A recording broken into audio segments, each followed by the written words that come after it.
one testing we can learn. Here's the boy that came in 2017 with the mother and the father, and here is his testimonial. What happened? Watch. Yesterday we had a class on autism, University of Malaya. So we shared one video in the class. This is the boy. Okay, the mother. When he came for the autism class, madam. நாமெல்லாம் கற்றுக்கிறதுக்கு இதில் ஒரு விஷயம் இருக்குது அப்படின்னு சொல்லி sir ஆரம்பிக்கிறாரு. இது ஒருக்கா இந்த பையன் இவன் இதுக்கு முன்னாடி 2017 நடந்த ஒரு வகுப்புக்கு வந்திருந்தான். அவங்க அம்மா அப்பா எல்லாருமே இன்றைக்கி ஒரு டெஸ்டிமனி, அதாவது ஒரு சான்றுரை கொடுக்கறதுக்காக இங்கே வந்திருக்காங்க. என்ன ஆச்சு? நேற்று நம்ம ஒரு வகுப்பு ஒன்று நடத்தியிருந்தோம், ஆட்டிசம் பிள்ளைங்களுக்காக மலாயா அப்படின்ற இடத்துல. அதை பற்றி நான் ஒரு வீடியோ ஒன்று இந்த வகுப்பில் காமிச்சிருந்தேன். இதுதான் அந்த பையன், சரியா? சொல்லுங்கள் மேடம். இதுதான் அவனோட அம்மா. முதல்ல நீங்கள் எந்த ஆட்டிசம் வகுப்புக்கு வந்திருந்தீங்க madam? 2017, where the class was? We had a class in University of Malaya. 2017, both the mother and the child came. We shared the video. How old was he at that time, madam? I was 9 years old. 9 years old. How was he at that time, madam? Okay, but still very active, running around. He can't sit quietly too long. Wasn't really talking. He talks, but when you ask one question, one answer, done. That's it. So then you came, we removed whatever, we told you what to do, we explained to you about what is autism all about. Your husband was here? Yeah. Both was here? Yes. And how is he now, madam? அந்த பெண்மணி, அதாவது இந்த பையனோட அம்மா, அவங்க பதில் சொல்கிறாங்க, முதல் வகுப்பு 2017 நாங்கள் வந்தோம் அப்படின்னு. 2017? அப்போ நாம் எங்கே கிளாஸ் வச்சுருந்தோம் மேடம்? யூனிவர்சிட்டி ஆஃப் மலாயா தானே? ஆமாம், 2017 நாம் அந்த இடத்துல வகுப்பு வச்சுருந்தோம். அம்மா பையன் 2 பேருமே வந்திருந்தாங்க. அதை பற்றின ஒரு வீடியோவும் நாம் ஏற்கனவே போட்டிருக்கோம். அப்போ அவனுக்கு என்ன வயசு இருக்கும் மேடம் அப்படின்னு கேட்குறாரு. அந்த பையன் சொல்கிறான், எனக்கு 9 வயசு ஆச்சு அப்போது அப்படின்னு. அப்போ சிவா சார் சொல்கிறாரு, 9 வயசு அவனுக்கு? அப்போ அந்த பையன் எப்படி இருந்தான் மேடம் அப்படின்னு கேட்குறாரு அவங்க அம்மாவை. அப்போ அவங்க அம்மா பதில் சொல்கிறாங்க, ஓகேவாக தான் இருந்தான், ஆனால் ரொம்ப துருன்னு இருப்பான், ஒரு இடத்துல உட்கார முடியாது, அமைதியாக உட்கார முடியாது, ஓடிக்கிட்டே இருப்பான், அவன் எதுவுமே பேச மாட்டான். அவன் பேசுவான், நீங்கள் ஏதாவது ஒரே ஒரு கேள்வி கேட்டிங்க அப்படின்னா ஒரே ஒரு பதில் சொல்லுவான், அவ்வளோதான்.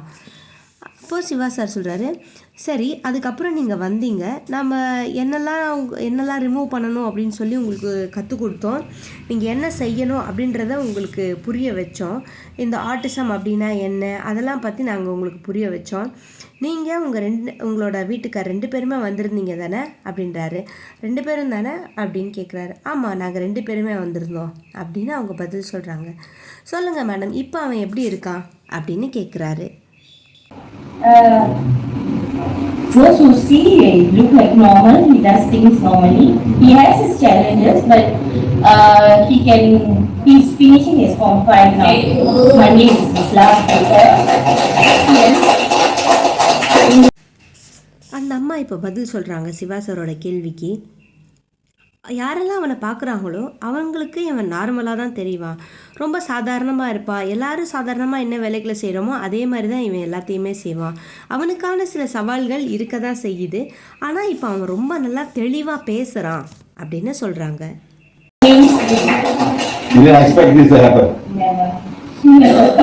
When you started healing him, madam, husband was spending a lot of time healing the boy, I remember.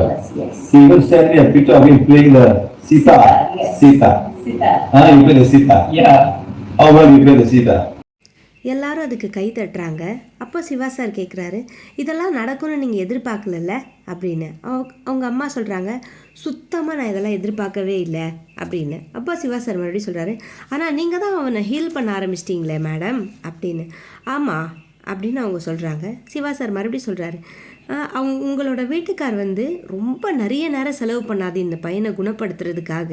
எனக்கு நல்லா ஞாபகம் இருக்குது, ஒரு வாட்டி அவர் ஒரு ஃபோட்டோ கூட எனக்கு அனுப்பியிருந்தார் இந்த பையன் சித்தார் வாசிக்கிறத அப்படின்னு சொல்கிறாரு. ஆமாம் அப்படின்னு 2 பேருமே சொல்கிறாங்க. நீங்கள் இப்போ நல்லா சித்தார் வாசிக்கிறியா, எவ்வளோ நல்லா நீ சித்தார் வாசிக்கிற அப்படின்னு சொல்லிட்டு சிவா சார் அந்த பையனை பார்த்து கேட்குறாரு. well enough to play in front of PM. Oh, PM also. Yeah, actually, Good, huh? So it came this 2017, and how many years has it been since then, madam? அந்த பையன் உங்கள் அம்மா ரெண்டு பேருமே சேர்ந்து பதில் சொல்கிறாங்க. இப்போது எவ்வளோ சூப்பராக அவன் சித்தார் வாசிப்பான் அப்படின்னா, பிரதம மந்திரி முன்னாடி போய் வாசித்து காட்டுற அளவுக்கு அவன் பண்ணான். பிரதம மந்திரி முன்னாடி போய் நீ வாசிச்சியா அப்படின்னு கேட்குறாரு. ஆமாம் அப்படின்னு ரெண்டு பேரும் சொல்கிறாங்க. இவங்க 2017 முதல்ல நம்மளோட வகுப்புக்கு வந்தாங்க. அப்போலேருந்து இப்போ எத்தனை வருஷம் ஆகுது மேடம் அப்படின்னு கேட்குறாரு. How many years? Huh? 8 years now, madam. So what if we didn't come for this class and we say, there's no cure for my child, I'm not going to come here. What will happen, madam? You would have reached the milestone right now. It's more challenging. That's all. I'm not saying it's no good. There are other ways of doing it, but it will be more challenging.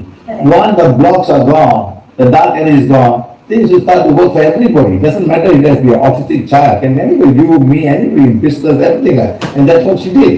And sometimes the biggest challenges I have, madam, that the father follows, the mother don't follow. And the mother follows, the father don't follow. It's the biggest challenge, madam. And sometimes blaming him is your problem. You take care, like that, madam. Huh? So I'm very happy to see this happening today. You brought your son today. Huh? அந்த பெண்மணி பதில் சொல்கிறாங்க. 8 வருஷம். 8 வருஷமா madam அப்படின்னு Siva sir கேட்குறாரு. So நாம் அந்த வகுப்பில் என்ன கற்றுக்கிட்டோம்? இந்த மாதிரி ஒரு வேளை நீங்கள் அன்றைக்கி வந்து என்னோட இதுக்கெல்லாம் எந்த ஒரு குணமாக்குறதுக்கு ஒரு வழி கிடையாது, நான்லாம் இங்கே வரமாட்டேன் அப்படின்னு சொல்லியிருந்தா இந்த நேரம் என்ன ஆயிருந்திருக்கும் மேடம்? இந்த மாதிரி ஒரு பெரிய ஆளாக, இந்த மாதிரி ஒரு சித்தார் பிளேயராக அவன் வந்திருக்க முடியுமா? முடியாது. இது வந்து ரொம்ப சவாலான ஒரு விஷயம், அவ்வளோதான். இது முடியவே முடியாது அப்படின்னு நான் சொல்லலை. வேறு சில வழிகளும் இருக்குது இந்த மாதிரி சமாளிக்கிறதுக்கு. ஆனால் அதெல்லாம் இன்னும் நிறைய சவாலை சந்திக்க வேண்டியதாக இருக்கும்.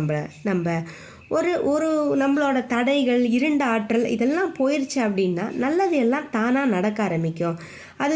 இது வந்து ஒரு ஆட்டிசம் உள்ள குழந்தையாக தான் இருக்கணும்னு அவசியம் கிடையாது. யாராக வேணால் இருக்கலாம். அது நானாக இருக்கலாம், நீங்களாக இருக்கலாம், இல்லை வேறு யாராக வேணாலும் இருக்கலாம். இதை தான் அந்த பெண்மணியும் பண்ணியிருக்காங்க அப்படின்னு சொல்லி சுற்றி இருக்கவங்கள பார்த்து சொல்ல ஆரம்பிக்கிறாரு. இப்போ எனக்கான பெரிய சவால் என்ன தெரியுமா? இந்த அப்பா பிவிஹெச் ஃபாலோ பண்ணாங்க அப்படின்னா அம்மா பண்ண மாட்டாங்க, அம்மா வந்து பிவிஹெச்சை ஃபாலோ பண்ணுறாங்க அப்படின்னா அப்பா பண்ண மாட்டாங்க. இதுதான் என்னோட பெரிய சவாலாகவே இருக்குது. சில நேரத்தில் அவங்க அந்த குழந்தையவோ இல்லை ஒருத்தரையோ மாற்றி திட்டிக்கிறதோ பழி போடவோ செஞ்சிடறாங்க. இது எல்லாத்துக்கும் காரணம் நீ தான், இதெல்லாம் உன்னோட பிரச்சனை அப்படின்னு சொல்லிட்டு.